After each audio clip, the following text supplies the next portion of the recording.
Саламатсыздар Сазарбаева, урматтуу мекендештер, урматтуу кыргызстандыктар. Сегодня весь мир идет по пути развития цифровых технологий, поступление информации в большей степени идет по линии социальных сетей. И я, так же как и многие другие наши политики, принял решение использовать социальные сети для предоставления информации напрямую для вас. Я думаю, что это позволит вам формировать объективную картину того, чем занимается правительство, какие решения принимаются на уровне правительства и какую работу ведется на сегодняшний день нашими государственными органами.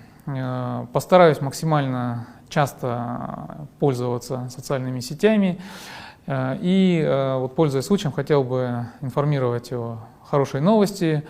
Буквально недавно у нас состоялась встреча с чрезвычайным полномочным послом Китайской Народной Республики в Кыргызстане, где китайская сторона информировала о намерении увеличить пропускную способность на пунктах пропуска Торогард и Иркиштан. Вы знаете, что часто в нашей стране были высказывания со стороны работников рынков, Дордо и других рынков о том, что товаров в Кыргызстане мало, товары не поступают.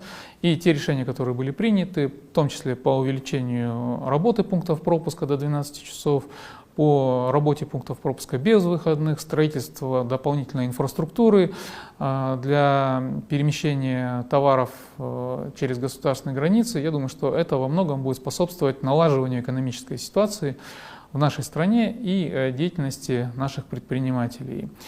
Уважаемые соотечественники, я постараюсь как можно чаще использовать инструменты социальных сетей, в том числе и прямые эфиры, и надеюсь на вашу обратную связь. Пожалуйста, высказывайте ваши обращения, постараюсь по мере возможности все это читать и давать вам обратную реакцию. Жду от вас конструктивных предложений.